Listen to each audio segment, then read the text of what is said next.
Bem-vinda, bem-vindo ao BTC Journal, seu programa de notícias de negócios comentadas e analisadas pela equipe da BTC. Meu nome é Gustavo Habib, eu sou instrutor de comunicação e negociação, e no episódio de hoje é dia 15 de junho de 2023, a gente vai comentar um pouco sobre empresas do mercado brasileiro, vamos falar sobre a Positivo no mercado de segurança, Superlógica e seu modelo de negócio, Vedacity, Dexco e os resultados dessa última, e também as dívidas do Madeiro. Por fim, a gente vai falar um pouco sobre inovação e diversificação, vamos falar sobre a Netflix e as incursões no mundo real e também o novo Apple Vision Pro. Bom, e para me acompanhar aqui nessas análises, eu estou com nosso instrutor de finanças corporativas e business modeling, Guilherme Goraeb. Fala, Gui, bem-vindo de volta. Fala, Habib, tudo bem? Fala, ouvintes, como é que vocês estão? Bom, depois de uma semana aí de férias devido ao feriado de Corpus Christi, voltamos com muita notícia, né? Bora lá. Pois é, semana boa, um descanso merecido para a gente, diz aí, Gui, isso é importante. E hoje a gente vai falar sobre várias notícias, né? A gente vai acompanhar aqui alguns resultados também, vamos falar sobre endividamento, sobre estratégia de marketing, enfim, são vários assuntos. Mas antes disso, vale comentar que a gente está chegando aqui num momento mais frio do nosso ano, né, Gui? Então, o Gui que está lá na região sul do Brasil, especificamente em Florianópolis, né? O negócio já tá pegando pesado ali. Eu em São Paulo, tá começando a ficar meio frio aqui. Mas enfim, pelo menos em casa fica um pouco mais ameno. Então eu tô com a minha tech t-shirt aqui, passando um pouquinho de calor. Mas a Insider cuida de você também no frio. Isso é importante que você saiba, hein? Eles têm uma série de produtos, né? O wingsuit, tem a t-shirt long sleeve, né? O manga comprida.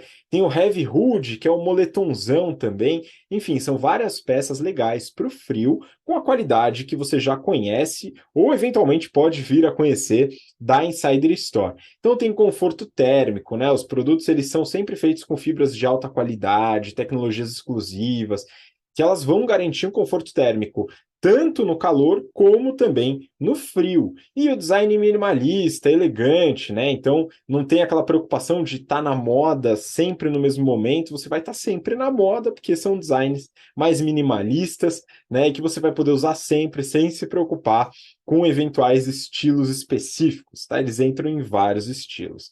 E você, claro, tem um descontão ao ouvir aqui o nosso episódio ou assistir o episódio, que é o cupom BTC12. E com esse cupom você consegue 12% de desconto na loja inteira da Insider Store. O link está aqui abaixo na descrição do episódio e utilizando o cupom você consegue esse descontão, então aproveita para se preparar para o frio com a Insider Store. E também, se você quiser se preparar para alavancar sua carreira no mercado de trabalho, você sabe que você pode contar com a gente dentro dos nossos cursos, com inscrições abertas, tanto o General Business Program como o Excel Plus Business Program, que são voltados para o pessoal que está entrando no mercado de trabalho, querem desenvolver ferramentas tanto de Excel e modelagem, como de negócios, estratégia, marketing, negociação, comunicação, finanças, etc. As inscrições estão abertas com descontos para inscrições antecipadas. E para você que já tem mais experiência de mercado e quer trazer ferramentas para tomada de decisão, o Strategy and Finance está com as inscrições rodando, um monte de gente participando do curso já, que vai começar ali em agosto, e também o nosso curso de Pricing, né? O Pricing Strategy Program, os dois com inscrições abertas. Os links também estão na descrição e aproveita para se desenvolver junto com a gente dentro dos cursos da BTC. Bom, vamos seguir agora, vamos para as notícias de fato, né, Gui, que tem bastante coisa para a gente comentar. Eu vou entrar aqui na primeira, e essa daqui eu vou comentar, viu? Essa daqui eu gostei bastante. Neofeed, Positivo, entra em disputa com a Intelbras em mercado de 11 bilhões de reais. Pois é, esse mercado diz respeito ao mercado de segurança e automação residencial. Mas antes disso, vamos começar do começo. A Positivo, ela foi fundada em 89 como Positivo Informática. Parênteses aqui, bons tempos das aulas de informática na escola, hein? E o foco era o fornecimento de tecnologia para o ensino básico. Ao longo dos anos, eles entraram no varejo, fizeram o IPO em 2006 e abriram uma fábrica em Manaus, local bastante conhecido pelos incentivos à indústria. Em 2013, começou a diversificação, entrou em celulares, smartphones, tablets, etc. Em 2017, mudou o nome para Positivo Tecnologia e ela chegou a licenciar algumas marcas aqui no Brasil. Ela licenciou a Vaio, que era uma marca antiga da Sony aqui no Brasil, e recentemente licenciou as marcas Compaq e Infinix, né?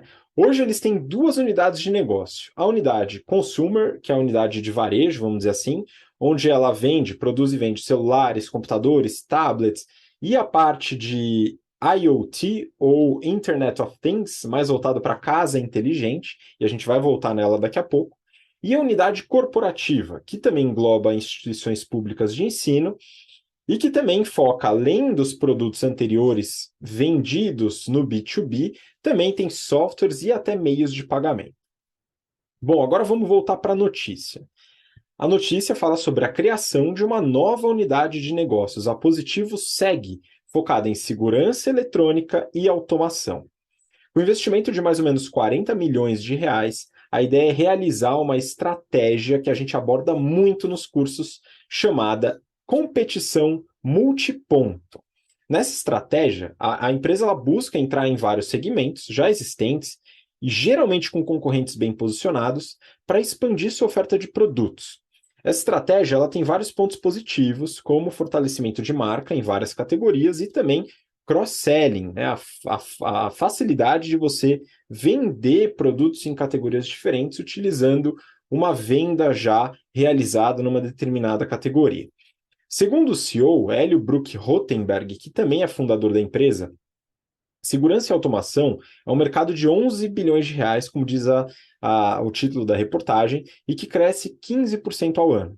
Sobre o market share, né, ele diz aí cerca de 50% está com o player número 1, né, que é a Intelbras, no caso, e os outros 50% estão pulverizados.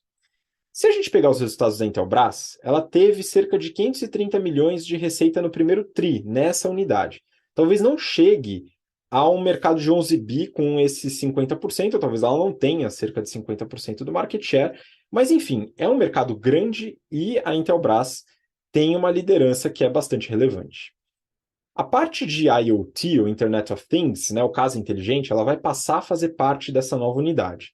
E a expectativa da Positivo é que ela se torne um dos propulsores do crescimento da companhia. Para fechar minha opinião, eu acredito que esse é um bom filão de mercado. Eles acertaram na entrada da estratégia multiponto, e aqui vale uma certa dicotomia com a estratégia do Oceano Azul, né, em que a gente sempre busca um mercado ainda não explorado, subexplorado, né, e a estratégia multiponto ela vai um pouco contra essa ideia, né, de certa maneira, entrando em mercados já consolidados para poder ter uma oferta de produto dentro desses mercados. Eu acho que isso é bastante positivo, né? E aqui vale o trocadilho, né? A Positivo está fazendo uma estratégia positiva, desculpa por isso, hein, pessoal? Enfim, ela tem muita chance de ser o segundo player dentro desse mercado, né? Com uma certa folga, eventualmente, devido ao seu posicionamento, né? E consegue brigar com a Intelbras, né? Acho que foi uma bola dentro. Vamos dar uma olhada nos números, só para a gente finalizar. A Positivo é uma empresa negociada em bolsa e tem os seus números divulgados publicamente no site de relações com investidores. Eles tiveram no primeiro TRI desse ano uma receita de 855 milhões de reais, uma queda de 28,5%. Né? Bom, tá péssimo, então calma, vamos com calma, né? Eles tiveram, na parte de consumer, né, divisão de varejo, um aumento de 70% de receita, chegando aí a 259 milhões. No commercial corporativo, né, a parte voltada para o B2B corporativo, eles tiveram uma queda de 36%. Falando da parte de corporativo também, mas voltada para instituições públicas, eles tiveram um aumento de 36%. Então a gente fica pensando, né? Como assim? Cresceu no varejo? Vamos dizer que teve algumas movimentações na parte comercial, mas como que caiu 28%? Pois é. Eles tiveram no primeiro TRI de 22 uma parte considerável da receita, né, na verdade a mais considerável, relacionada a projetos especiais. E aí eu fui atrás, né, entender o que são esses projetos especiais. Na verdade, é um projeto aí mais representativo, que são as urnas eletrônicas. Pois é, a Positivo ela foi responsável pela elaboração e gestão das urnas eletrônicas, e isso compreendeu uma boa parte da receita que não está sendo representada no primeiro TRI de 23, porque é um projeto esporádico, né? Acontece a cada 2 anos. Se a gente pegar só as mesmas bases, ou seja, eliminar os projetos especiais, o crescimento de receita foi de 12%, ou seja, foi um resultado bem interessante. O EBITDA, por outro lado, caiu, né? Ele caiu 32%, chegando a 85 milhões.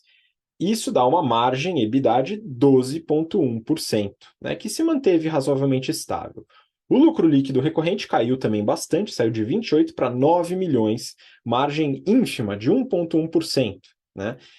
Porém, a empresa teve alguns índices financeiros interessantes, bem legais, que foi a redução do endividamento de 2,1 para 1,5 vezes a relação dívida líquida por EBITDA, e o ROIC, né, que a gente fala bastante em finanças corporativas, que é o retorno sobre o capital investido, ele saiu de 24,8% para 29,2%, índice bem saudável. Então a empresa ela tem alguns desafios operacionais, mas ela está ficando bastante saudável do ponto de vista financeiro e se preparando para alavancar uma nova unidade de negócios.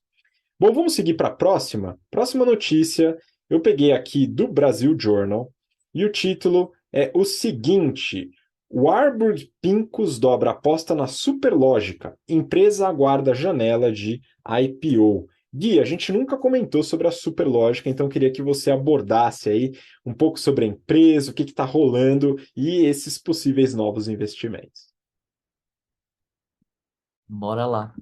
Bom, exatamente. Então, a Superlógica ela está se preparando para aproveitar a próxima janela de mercado para fazer um IPO, né? Por isso, ela trouxe, inclusive, recentemente um novo CFO, o Diogo Bassi, que ficou por 8 anos lá na Pets e fez o IPO da Pets. Ou seja, já tem experiência com IPO, né? Bom, ela fez agora essa rodada de investimento pré-IPO para quê?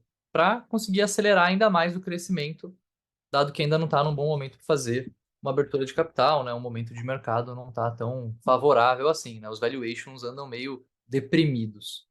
Bom, nessa rodada ela recebeu um aporte da Warburg Pincus, que é um dos maiores fundos de private equity do mundo. Eles administram mais de 80 bilhões de dólares.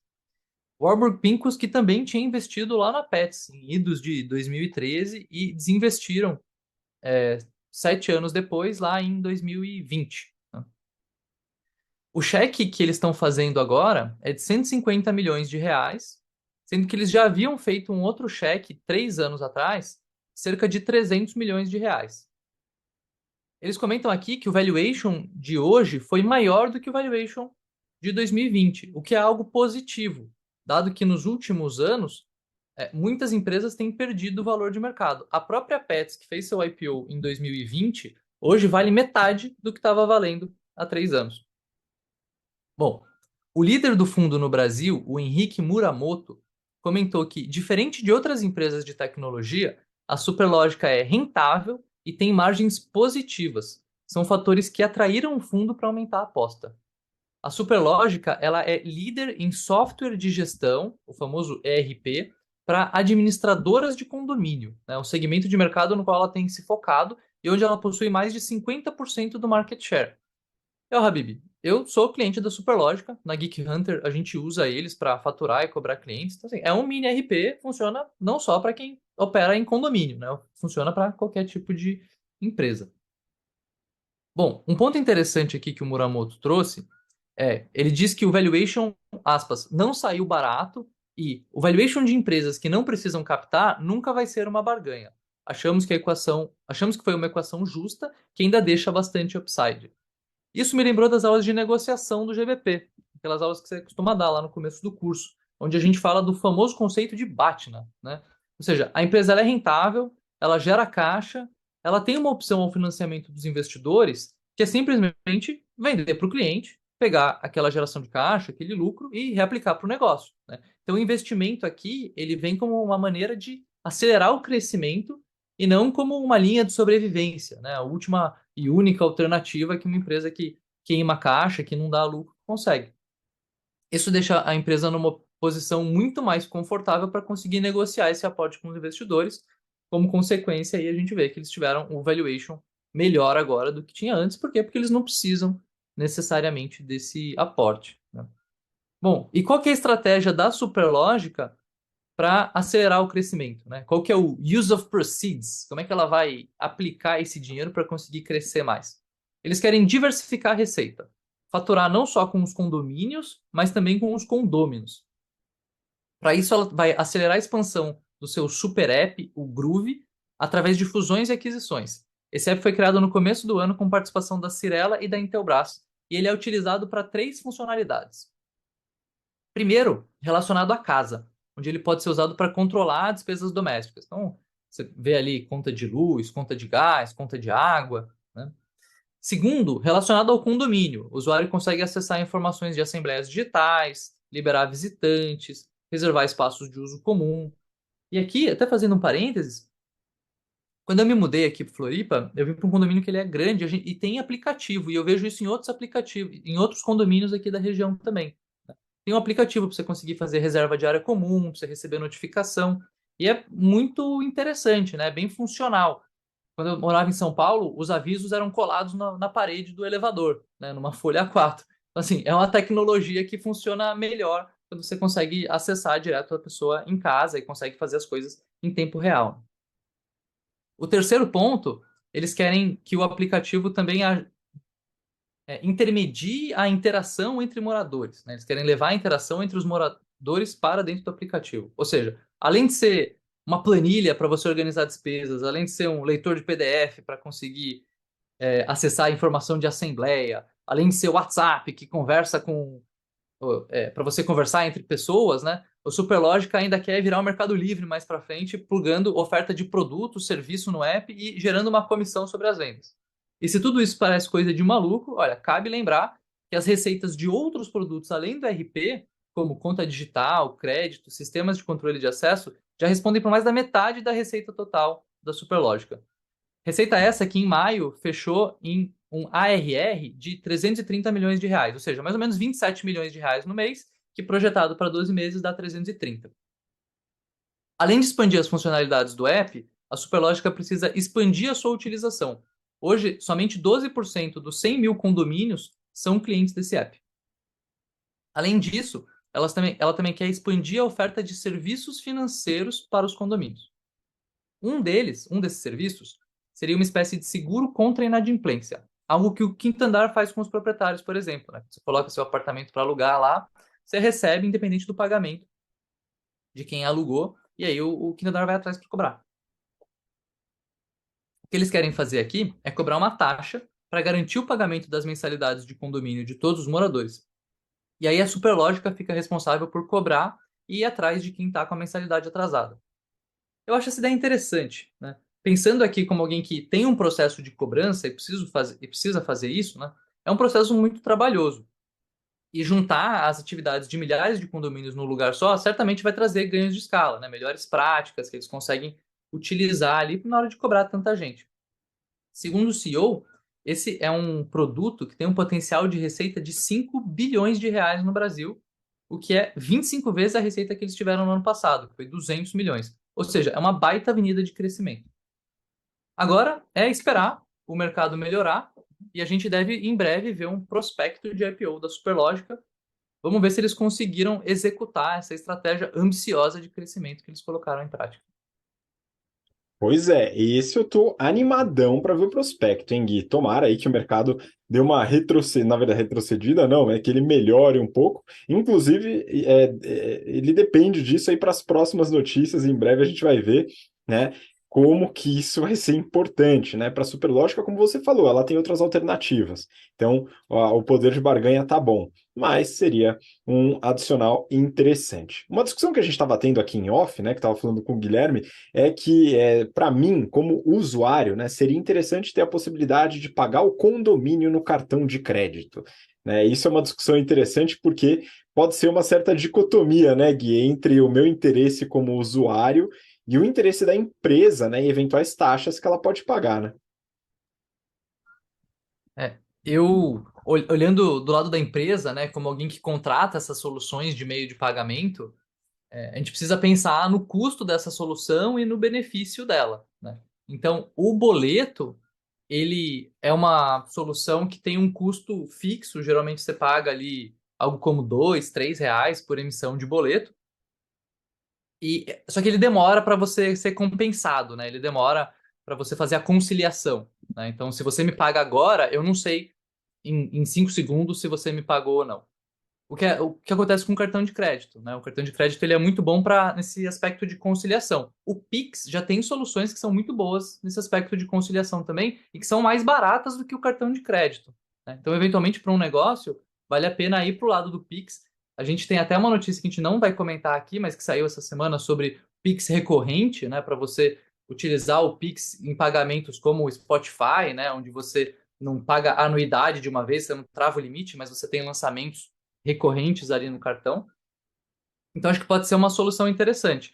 O que acontece é, né, como o custo do boleto ele é travado por emissão de boleto, quando o ticket fica alto, ele fica muito mais vantajoso do que o cartão de crédito, né? Então, dando um exemplo, se eu tenho um ticket de R$ 100, o meu boleto custa 2 e o meu cartão de crédito custa 2%, é o mesmo custo. Mas você vai pagar lá o seu plano de saúde, que custa R$ 1.000, aqueles 2% já viraram R$ 20 de custo financeiro para a sua operadora de saúde, né? Enquanto o boleto está lá em R$ 2. Então, como usuário, eu acho ótimo também. Seria muito legal ter tudo no cartão. Eu tenho quase todas as minhas despesas no cartão. Você acumula pontos, você se organiza e tal.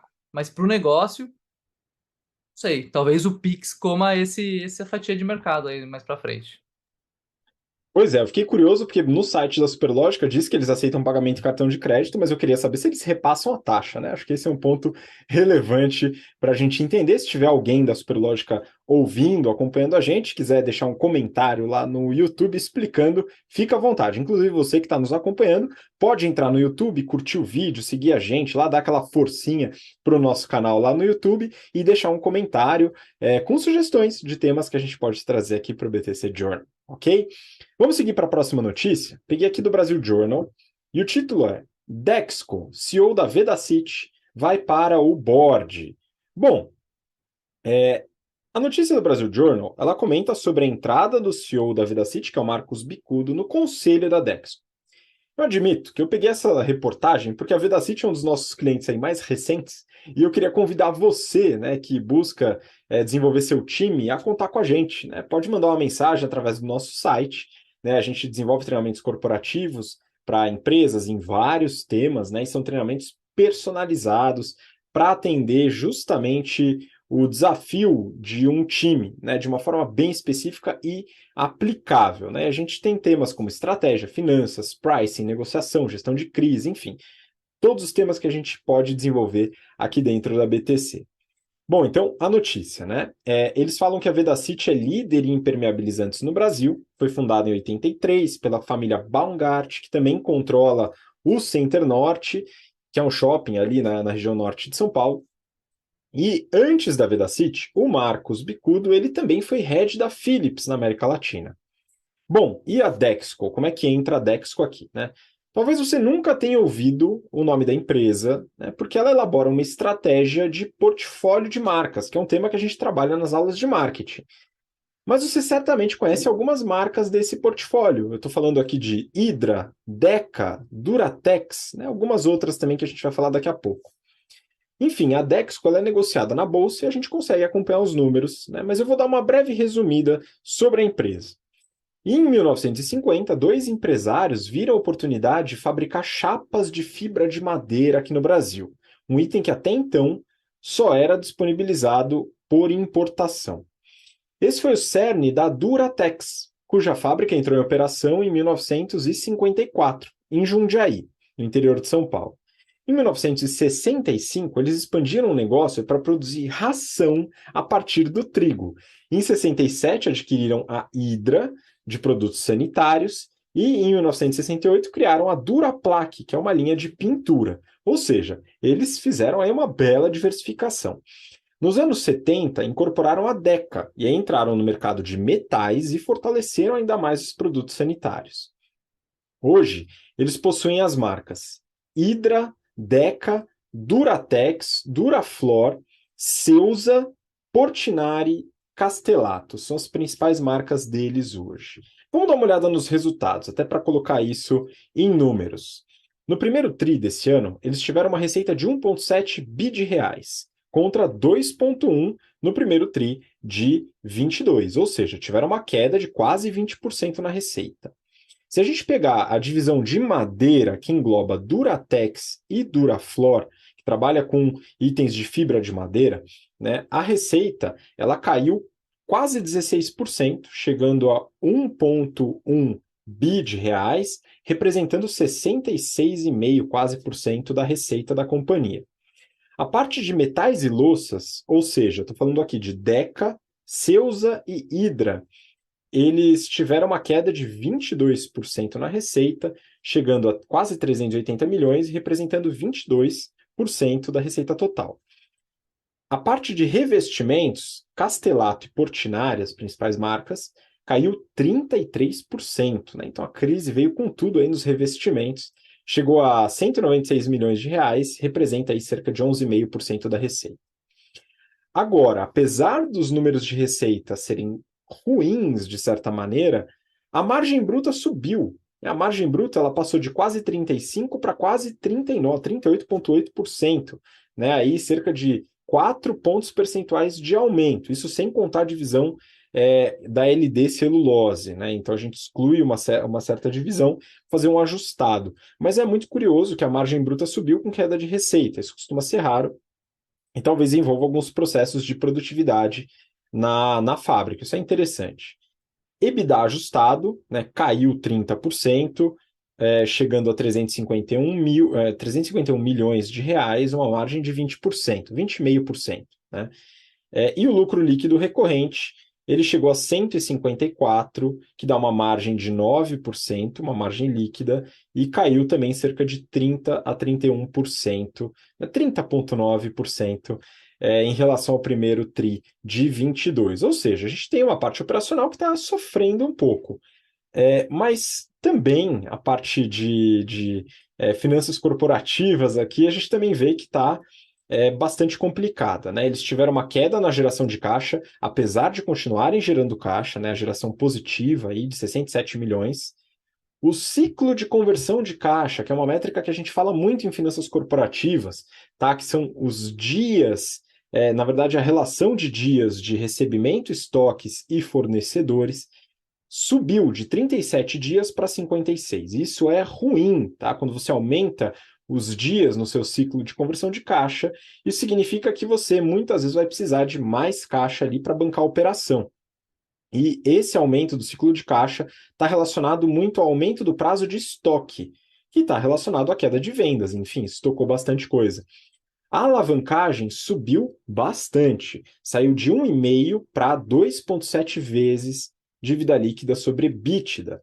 Eles têm um prazo médio de dívida de quase 4 anos e um custo de 110% do CDI, que é um custo bem sob controle. Tá? A gente vai ver uma próxima empresa, na próxima notícia, que tem um custo muito maior do que esse. Né? Mas o problema é a alavancagem. Né? Hoje eles têm uma dívida líquida de quase 4,3 bi e com os juros no patamar que eles estão hoje, mesmo com custo médio de dívida razoavelmente baixo, né, se comparado com outras dívidas corporativas, ainda assim tem um custo muito alto que prejudica o resultado. Então é importante, né, para eles que a Selic seja reduzida. Né? Então eu acredito que o Marcos Bicudo no conselho aqui da Dexco, assim como os executivos da empresa, vão entrar no coro junto com a Luísa Trajano, da Magazine Luiza, que está pedindo encarecidamente ao Banco Central para reduzir a taxa básica de juros, porque isso vai ser importante para eles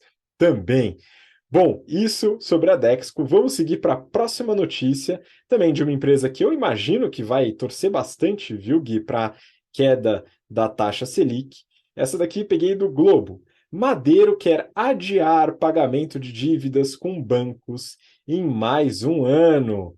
Pois é, devo, não nego, pago quando puder. Gui, comenta um pouquinho sobre o Madeiro. Pô, Habib, você falou em dívida a 110 do CDI, o pessoal do Madeiro deve ter ficado com invejinha aqui, viu? Porque tá barato 110 aqui.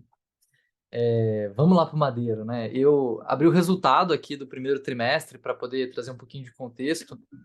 E como é que foi, né? O Madeiro ele teve um crescimento de 22,8% da receita líquida e um aumento de same-store sales de 11,6%, capitaneado aí pela principal marca deles, a Madeiro Steakhouse, que apresentou um same-store sales de 13,9%, seguido por 9,8% na Madeiro Container e 7,7% na Jerônimo. Então, pelo menos todas as marcas aí estão aumentando a quantidade de vendas em mesmas lojas.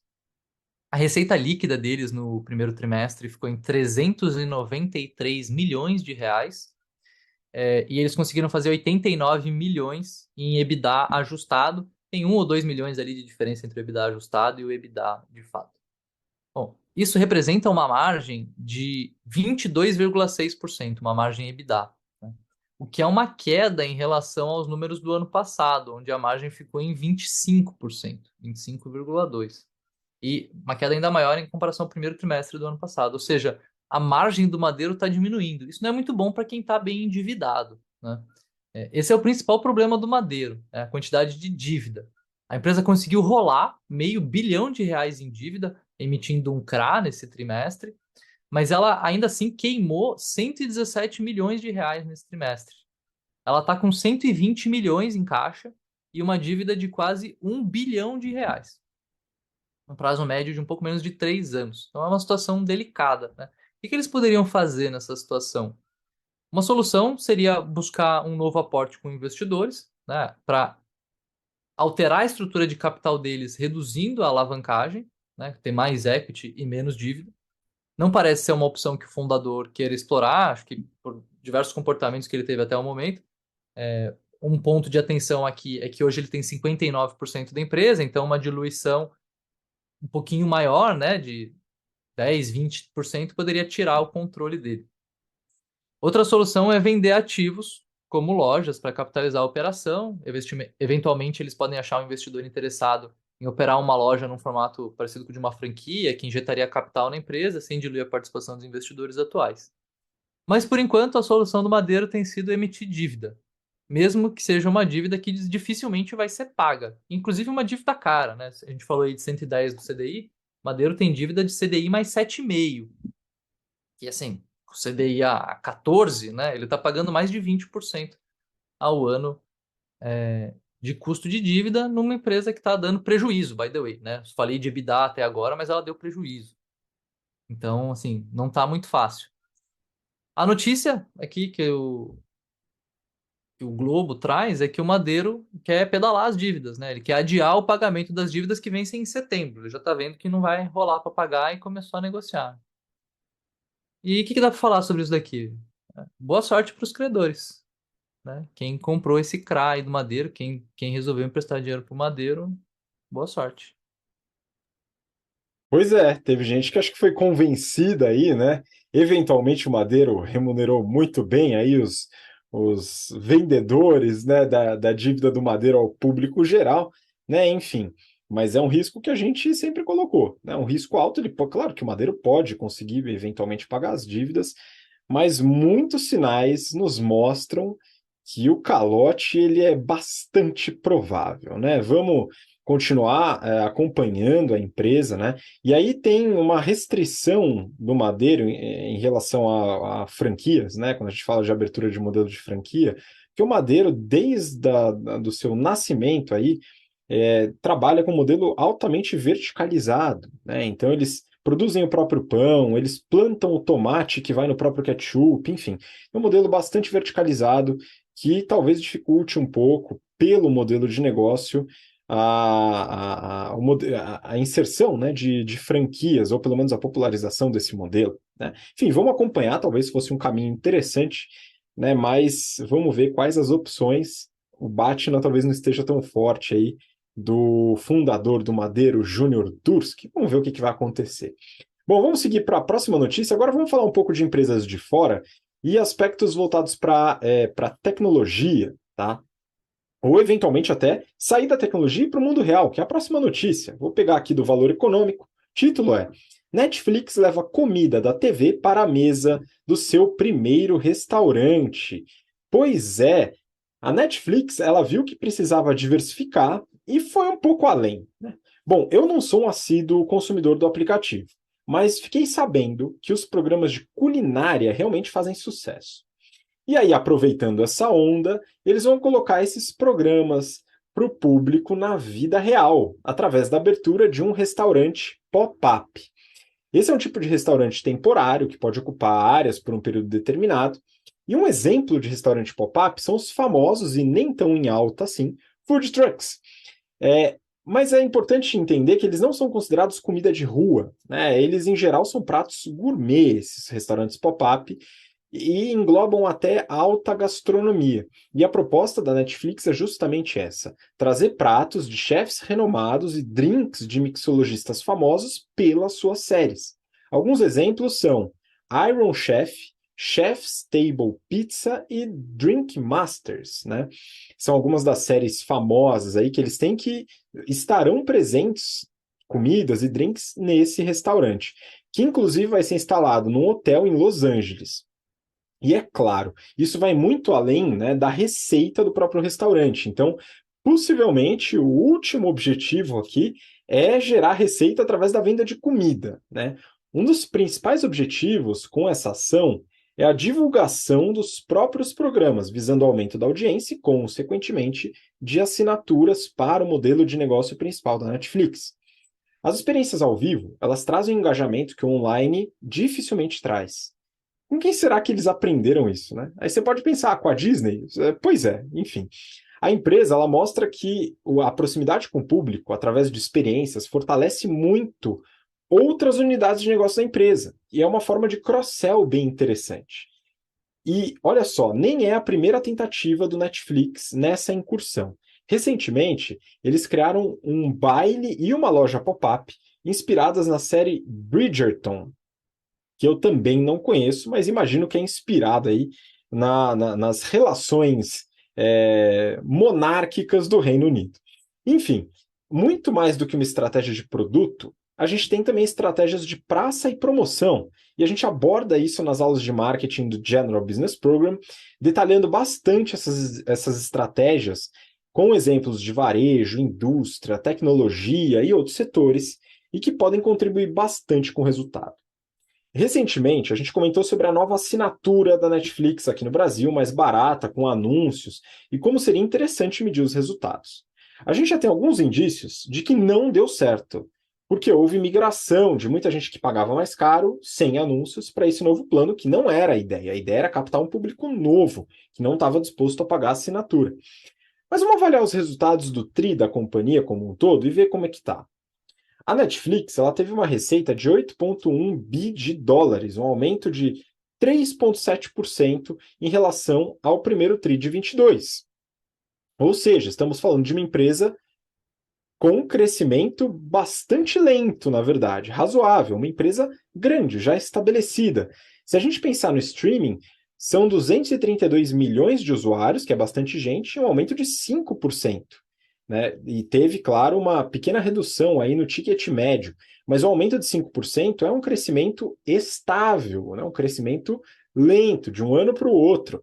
Então, pessoal, para quem imaginaria que o Netflix seguiria crescendo aceleradamente, né, por muitos e muitos anos, pode tirar o cavalinho da chuva. Agora, só um parênteses em relação à receita. Eu vi lá no resultado, isso eu nunca tinha notado, pessoal, por incrível que pareça.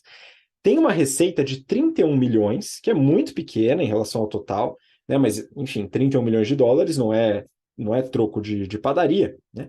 Em assinatura de DVD, que é um modelo incipiente, o MVP do Netflix, onde você assinava, pedia um DVD e recebia por correio. Eles ainda vendem no trimestre 30 milhões de dólares nesse modelo, que me espantou bastante. Porém, como nem tudo dura para sempre, eles vão finalizar esse modelo de negócio em setembro desse ano. Que tristeza. Enfim, eu continuo alugando meus DVDs, mas não pela Netflix. Bom, vamos lá. Se a gente pegar região a região, Estados Unidos e Canadá tiveram um aumento de 7,7% na receita e representa aí 44% do total da Netflix. Ganharam 102 mil assinantes. Europa, Oriente Médio e África representa 43% da receita, teve uma queda de 1,2% na receita, mas ganhou muitos assinantes, cerca de 650 mil. Só que teve uma redução grande aí no ticket médio, para poder ganhar os assinantes, eventualmente. Ásia-Pacífico representa 11,5% e ganhou 1,5 milhão de assinantes, né? Bastante assinante a mais, mas a receita subiu menos de 2%. Já Latam, nossa região, a América Latina, a receita subiu 7,2%, mas foi a única região onde teve queda no número de assinantes. Perdemos 450 mil assinantes. Tá? Isso daqui demonstra tanto a questão da elasticidade, porque aumentou muito o preço e perdeu assinantes, e pode ser reflexo dessa nova estratégia de produto. Tá? Então, isso a gente tem que analisar com um pouquinho mais de cuidado, mas foi a única região que perdeu assinantes. O lucro operacional foi de 1,7 bi, chegando a uma margem operacional de 21%, e o lucro líquido 1,3, né? Ambos tiveram queda em relação ao primeiro TRI de 22. Mas a empresa segue sendo uma excelente geradora de caixa, mais de 2 bi de caixa gerado. Isso é muito positivo, mostra que ela chegou numa estabilização interessante, onde ela cria conteúdo e ela consegue uma rentabilidade, uma lucratividade interessante. Muito bom, né? Vamos torcer para ela continuar aí nessa estabilização, azar dos investidores que achavam que ela ia crescer eternamente, né? Um preço sobre lucro exorbitante, mas isso deve se normalizar, né? Vamos seguir com a próxima notícia, agora a última notícia, e essa daqui teve até comentário no BTC News, do Renato Aracaki, mas eu queria muito que o Gui comentasse sobre. Neofeed, Vision Pro, o, entre aspas, oi sumido da realidade aumentada, pode dar certo? Gui, queria que você comentasse um pouco sobre isso. O que você espera do Vision Pro? Olha, Habib, teve muito meme, né? Muita notícia, pessoal comentando sobre esse lançamento aí da Apple. Eu confesso que o primeiro sentimento foi, eu tava pensando quando a gente cresceu, né? Quando era pequeno, a gente ouviu muito a mãe, a avó falar para não ficar perto da TV, né? Criança gosta de sentar assim bem perto da TV, fala, não fica perto da TV, vai para trás, não sei o quê. E agora a Apple vem com duas telas 4K para a gente deixar enfiado na cara, assim, no óculos, né? Pendurado no rosto. Então, eu não sei, assim, tipo, né? Tem muito mito de vó, né? Mas será que tem alguma coisa que vai fazer mal para nossa vista de estar com. Eu vi que é uma tela de 4K para cada olho, né? Então, assim, sem dúvida a imagem deve ser sensacional, mas resta a gente entender se faz bem, né? Usar um gadget desse. Eu sei que já tive recomendação, assim, de oftalmo, de depois de um tempo de computador, você olhar um pouco, né? Cada hora você faz uma pausa, olha para longe. Nossa vista não está acostumada a ficar focado a 1 metro de distância, quem dirá a 3 centímetros, né? O foco da vista. Mas enfim, vamos ver como é que é essa parte de saúde aí. Deixando isso de lado, qual que é o ponto aqui, né? Esse lançamento da Apple, ele tá a US$ 3.500, o Vision Pro, né? Os concorrentes ali, pegando os concorrentes do Facebook ou da Meta, né? O Quest 2 e o Quest Pro custam 300 e US$ 1.000. Isso sem falar em lançamentos que apareceram no passado e que já sumiram, como o finado óculos do Google, né? Que já tem uns 10 anos, que lançou e não rolou, fechou. Acho que já teve uma versão nova, mas é uma coisa muito nichada, né? A gente nem tem todo esse rebuliço que tem, como é no caso de um lançamento da Apple, né? Acho que o entusiasmo ele vem não só pelos memes e a semelhança desse óculos com o óculos de velocista que o mascote da Sadia usa, mas também por ser o primeiro lançamento de um produto novo da Apple em um bom tempo, né? Se eu fosse apostar, olha, eu diria que o sucesso do Vision Pro vai ser parecido com o do Segway, né? É legal, um negócio de tecnologia bacana, diferente. Você vai achar numa empresa de techs. Eventualmente deve ter algum uso específico, né? No caso do Segway é a segurança de shopping. O caso do Vision Pro, não sei, talvez seja uma aplicação de engenharia, né? Uma aplicação à distância. Acho que pode ser legal, mas não acho que vai ser popular, assim. Eu pelo menos não tô disposto a colocar 20, 30 mil reais num óculos, né? Algo que eu posso substituir por uma tela de TV para fazer meu trabalho aqui em casa. Pois é, Gui. Eu particularmente fujo desse tipo de coisa como o diabo foge da cruz, né? Inclusive, fica a recomendação, se você quer ter o mesmo medo que eu tenho desse tipo de coisa, assista ao filme Wall-E, né? Um filme bem interessante aí, né? Com aspectos de premonição que talvez sejam um pouco assustadores, né? Mas enfim, a Apple sentia falta de um lançamento de um novo produto. Né? Muita gente sente muita saudade do Steve Jobs, né? Que conseguiu lançar produtos evento após evento, né? E depois que ele partiu desta para melhor, né? A Apple realmente ficou bastante carente de novos produtos, dependendo muito de inovações incrementais, né? Melhorias incrementais em seus produtos. Né? Quem sabe o Vision Pro é um novo produto que, mesmo nichado, ainda assim consegue a sua sustentação dentro de algum uso específico, como o Gui falou. Mas o Gui vai complementar, diga aí. Não, ótimo ponto que você trouxe. Tanto pela lembrança do Huawei, a Erika, minha esposa, também lembrou da mesma coisa, né? Dos óculos que o pessoal usa lá. Mas lembrando, falando sobre lançamento de produto, estratégia de portfólio, a Apple ela ainda tem uma receita muito concentrada no iPhone, né? E ela tem conseguido diversificar isso através de serviços. Não acho que vai ser o Vision Pro que vai ajudar a, né, levar o ponteiro ali e tornar a receita mais diversificada. Ela vai continuar dependente do iPhone, diferente do que consegue fazer muito bem a Microsoft de ter diferentes linhas de produto com boa representatividade, né? Então, a gente vai continuar aguardando aí.